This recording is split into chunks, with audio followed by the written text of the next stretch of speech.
And you looked really pissed off. Whatever it is, it worked. And I know what you're talking about. Awesome. That's the long walk with walking. the trudging, arduous. Oh my God, yeah.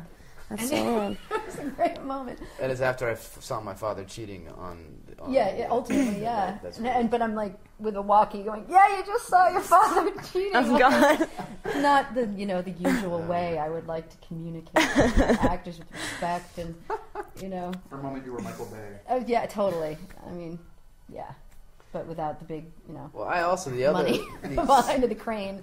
The other thing about my experience on the film is that I acted opposite Bruce Dern for most of my scenes, so the script is out the window. The script has nothing. There's nothing involving the script in the scenes with Bruce Dern. He just goes off of his own accord. He gets back there eventually. Somehow it does revolve around it. He ties it in, but basically, like he's beginning a dance, and you have to get in there with him and dance with him, or you're not. Or you don't have game.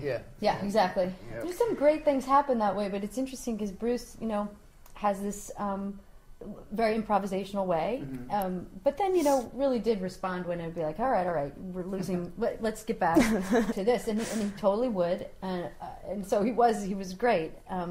But sometimes out of that kind of chaos comes some really great stuff. Great stuff. Yeah, but then you put him together with Elizabeth Ashley, who is a theater goddess, who will rehearse to the end of her life.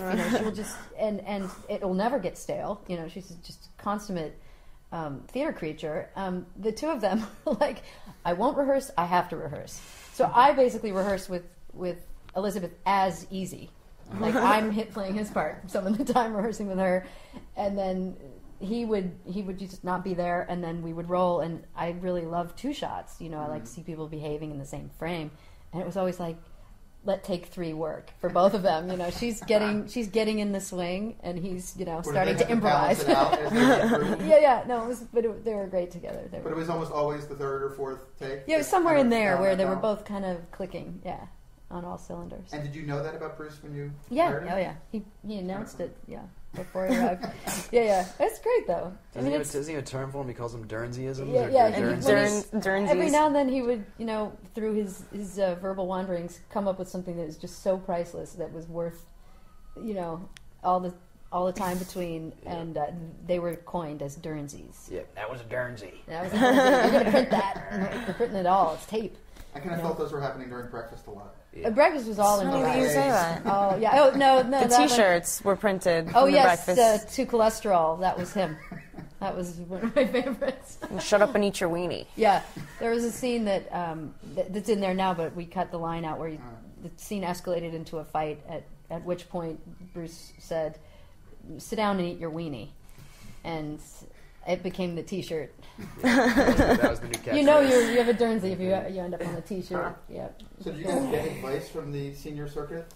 Did you get Elizabeth Ashley's perspective? I mean, because she's been through the whole cycle of huge celebrity and marriages, public marriages, and all that stuff. Did she tell you how to acquit yourself as a celebrity? And did Bruce give you his But advice? you want to call her? Yeah. Bruce, I didn't work with Elizabeth too much. I met her, but I didn't have a lot of time with her. But yeah, Bruce gave me some choice choices, some of which can't be repeated. One of which was do a Western, to make sure I did a Western. You should. I'd love to do a Western. Western. Billy the Kid, it'd be great. Paul Walter Hill immediately. But it was. He gave little tidbits here and there, but a lot of it was not fit for print. So he's a wild one. Bruce Also, Bruce, we shot a scene that isn't in the movie anymore, but he had a very long speech, and Aaron's character was sitting there just listening, and Bruce was driving the car also, and this was a car that I think I found on the side of the road. It wasn't a prop car. So dangerous. And so he's actually driving. The camera, I guess it was on your side, over here, over Aaron onto Bruce, and he's driving 4 miles with the follow car. And I'm like lying down in the back seat of the tiny monitor, and it's not your typical movie situation where you have a process trailer and Adventures in Indyland. Our process is to lie in the back seat and let him drive. But he at one point comes around the turn and he's like a 6-minute speech. Yeah. which is why it's not in the movie. But by the way, but he comes around the turn and the door swings open because it didn't close properly, and he didn't have on a seatbelt. By the way, P.S. Why I don't remember, and he literally like leans over and like still door, speaking still the talking, improvising, and you're just going along with it. And I'm like, are we going to lose our, one of the great American actors right now because I didn't secure his seatbelt or the door? But it was, he just rolled with it, and it was a very difficult vehicle to drive. It was difficult. It was impossible. There was a lot of tough. He dealt with a lot of tough conditions. I never heard him complain about those conditions. Not once ever. We didn't have a dressing room for anybody. Yeah. They were in church basements with like folding screens. He's like a mountain goat. Like he just goes. Plows through, It's true. Yeah. Is that something because both of you seem to be looking for films that are challenging in different ways. You've both done commercial movies, but you also seem to be continuing to look for indie stuff, I guess is the phrase. Is that just the one for them, one for me for the rest of your careers, or is that what you want, or do you want to be the mountain goat when you're 60 years old? You could do a lot worse. Than be the mountain goat that is Bruce Stern. Seriously. Everyone should aspire to be a mountain goat, dude. Yeah. I just try to look for the most interesting material that I can, and hope to be lucky enough to do it.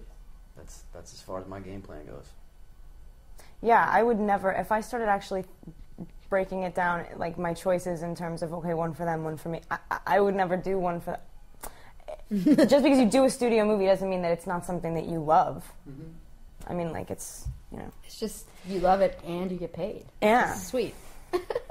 And now nothing wrong with that. You're getting more in a position where you can bring people along for that ride with you if you find stuff you like, I would assume. Are you getting a sense of that yet, or not? Yeah, no, I mean, it's like my year is booked, and whichever, it's nice. There's like a list. There's always a list of scripts. I mean, not that I like that many scripts, but sometimes it's like, there's a list that's like, oh man, I hope they get up and start walking. And in this case, if I say like that one, that's what I want to do.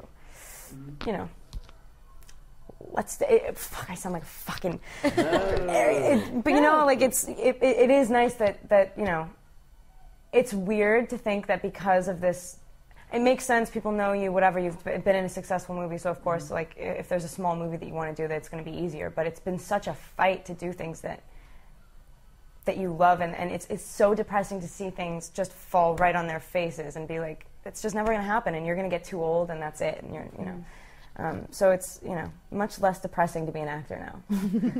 Well, you've been through this cycle. Yeah, as well. It was a weird transition to go from the one who always got the character roles that the producers had to convince the financiers or the studio that it was worth a risk to take me and let me be in the movie. Right. To being the one that helped get the movie financed, like a green light. Like, it was such a weird thing, and in fact, for me, I just sort of didn't inherently trust that, because I thought now people were asking me to do things that before they would never have asked me to do. And I was like, well, now I want the director and I to agree. Can I audition? Yeah, exactly. Like, I want them to be passionate about this choice instead of resenting me for not being their first choice but helping their movie get made. Right. Like, weird. Right. And that was a weird moment in life. It's not here anymore, but so now it's weird in another way. But that was a strange. It was like a sudden thing too, where suddenly these things that you've been holding on to can't get made, and now suddenly they can. And it's bizarre. It's a bizarre ride, and it's hard to keep trusting everybody. But I think it's important to keep your heart as open as possible, but choose wisely, because otherwise, like for me, I found myself getting like calloused, like I don't trust anybody. Yeah, and that's not useful. But you're still going up the mountain. Oh yeah. I think so. I don't know. I might be just going around in circles, running laps. I thought of you the other night when Sean won the Oscar. Oh yeah. You guys in At Close Range. Yes, long ago. Great performance, but it was it's one of those movies that was a little movie that was kind of, there was so much talk about him and Madonna at the time and all that. It was like a huge big deal, but a really intimate nice small movie. You know? Ultimately, yeah, that was a great experience, and yeah, it's a long time ago now. Didn't Madonna